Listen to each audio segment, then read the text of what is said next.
혹시 한국의 도시에서 길을 걷다가 건물 옥상에 저긴 뭐지? 싶은 방이 하나 더 있다거나 발코니가 좀 신기하게 튀어나온 모습을 본 적 없으세요?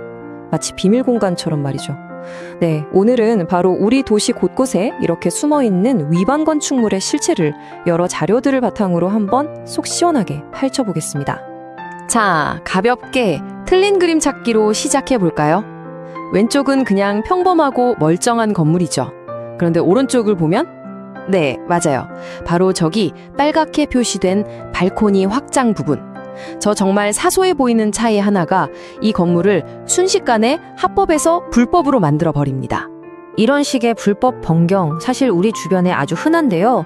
가장 대표적인 케이스 중 하나가 바로 이렇게 옥상에 방을 슬쩍 하나 더 올리는 소위 말하는 옥탑방 증축입니다. 아니면 또 1층에 남는 공간을 이용해서 건물을 옆으로 이렇게 늘리는 무단 증축도 정말 쉽게 볼 수 있는 유형이죠. 그리고 이건 밖에서는 전혀 티가 안 나는데요. 원래는 한 집이었던 공간을 벽으로 나눠서 두 집으로 만드는 이른바 방 쪼개기. 이것도 굉장히 흔한 불법 개조 방식입니다. 자, 그렇다면 이 위반 건축물이라는 게 정확히 뭘까요? 자료를 보니까 그냥 허가 없이 지었다 이걸로 끝나는 게 아니더라고요. 우리 생활에 꼭 필요한 안전, 햇빛을 받을 권리인 일조권, 그리고 화재 예방 같은 아주 중요한 건축 기준을 어긴 건물은 전부 다 여기에 포함되는 겁니다. 그럼 이런 건물들이 도대체 얼마나 많을까요? 지금부터 그 규모를 한번 살펴볼 텐데 아마 깜짝 놀라실 겁니다. 이게 생각보다 훨씬 더 우리 가까이에 있는 문제거든요. 2024년 12월 기준으로 대한민국에 공식적으로 딱 잡힌 위반 건축물이 무려 14만 7천 동이 넘습니다. 14만 7천이요. 이건 그냥 숫자가 아니죠. 말 그대로 우리 주변에 이렇게나 많은 시한폭탄이 숨어 있다는 뜻입니다. 그런데 진짜 놀라운 건 뭐냐면요.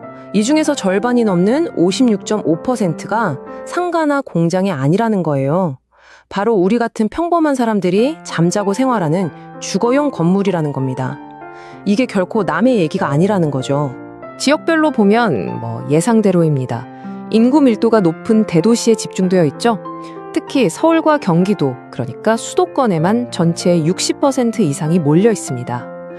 치솟는 집값과 임대료 때문에 어떻게든 공간을 한 뼘이라도 더 만들려는 수요가 그만큼 많다는 걸 보여주는 거죠. 더 심각한 건 뭐냐면 이 문제가 해결되기는커녕 시간이 갈수록 점점 더 악화되고 있다는 겁니다. 2015년에 약 9만 동이었던 위반 건축물이 10년도 안 돼서 거의 15만 동 가까이 늘어났어요. 계속해서 증가하고 있는 거죠. 자, 그럼 여기서 이런 질문이 생기죠. 아니, 도대체 왜 이렇게 많은 사람들이 법을 어겨가면서까지 불법 건축을 하는 걸까요? 그 답은요. 의외로 아주 간단한 산수 문제 속에 숨어 있습니다. 걸리면 벌금 내야 하고 위험하다는 것도 알 텐데 과연 그럴 만한 가치가 있는 걸까요? 네, 안타깝지만 정답은 그렇다입니다. 여기 자료에 나온 예시를 보면 바로 답이 나오죠. 불법으로 방을 늘려서 얻는 추가 임대 수입이 1년에 480만 원이에요. 그런데 부과되는 벌금, 그러니까 이행강제금은 1년에 200만 원 뿐입니다. 결국 뭐죠? 벌금 다 내고도 매년 280만 원씩 버는 남는 장사인 겁니다. 사람들 생각도 정확히 이 부분을 지적하고 있어요. 위반 건축물이 왜 생긴다고 생각하냐 물었더니 압도적인 1위가 처벌보다 경제적 이득이 크기 때문이었죠. 그리고 단속이나 처벌이 약하다는 의견도 많았고요. 또 한편으로는 발코니 확장처럼 현실적으로 필요한데 규제가 너무 빡빡해서 어쩔 수 없다는 의견도 있었습니다. 하지만 건물주가 챙기는 이런 경제적 이득 뒤에는요, 그 대가를 고스란히 치러야 하는 사람들이 있습니다. 지금부터는 바로 그 보이지 않는 피해자들의 이야기를 해보겠습니다. 가장 크고 직접적인 피해자는 역시 세입자입니다. 건물이 위반 건축물로 찍히면 대출이 막히거든요. 그럼 다음 세입자를 구하기가 하늘의 별 따기가 되고 결국 지금 살고 있는 세입자는 전세보증금을 제때 돌려받지 못하는 덫에 걸리게 되는 겁니다. 그리고 나중에 그 집을 사는 사람도 예외가 될 수 없어요. 만약에 모르고 위반 건축물을 샀다? 그러면 이전 주인이 저지른 불법 행위에 대한 벌금부터 원상복구 비용까지 전부 다 새로운 주인이 떠안아야 합니다. 그 책임이 그대로 넘어오는 거예요. 그리고 이 문제는 때로 정말 가장 끔찍한 대가를 요구합니다. 이 자료에 인용된 한 문장이 모든 걸 말해주는데요. 창원에서 발생했던 불법 건축물 붕괴 사고. 이 사고에서 목숨을 잃거나 다친 사람들은 모두 그 건물에 살던 세입자들이었습니다. 그러니 사람들이 뭘 가장 걱정하는지 물어보면 답은 너무나 당연합니다. 절반 이상이 건물의 구조적인 안전성을 꼽았어요. 재산 피해나 생활의 불편함도 문제지만 결국 이건 내 목숨과 직결된 문제니까요. 그렇다면 이 고질적이고 위험한 문제를 해결할 방법은 없는 걸까요? 정부가 내놓은 두 가지 방향의 계획을 한번 살펴보겠습니다. 정부의 계획은 크게 투 트랙입니다. 첫째는 과거의 문제를 해결하는 거예요.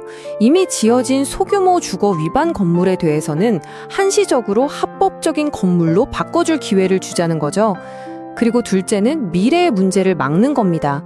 동시에 규제를 현실에 맞게 고치고 단속을 강화해서 앞으로는 이런 일이 아예 생기지 않도록 원천 차단하겠다는 계획입니다. 사실 이렇게 불법을 합법으로 바꿔주는 양성화 조치는 이번이 처음은 아닙니다. 지난 2014년에도 1년 동안 비슷한 법이 시행된 적이 있었거든요. 정부는 이때의 경험을 바탕으로 2026년 시행을 목표로 새로운 특별조치법을 준비하고 있습니다. 자, 이제 마지막 질문입니다. 과거의 잘못은 한번 눈 감아주고 미래의 잘못은 막겠다는 이 계획. 과연 이게 우리 도시의 위험한 숨겨진 방들을 모두 안전한 공간으로 바꿀 수 있는 근본적인 해결책이 될까요? 아니면 그저 법을 지켜온 사람들과의 형평성 문제만 일으키고 당장의 균열을 잠시 덮는 미봉책에 그치게 될까요? 이 질문에 대한 답은 아마 앞으로 우리 모두가 함께 만들어가야 할 겁니다.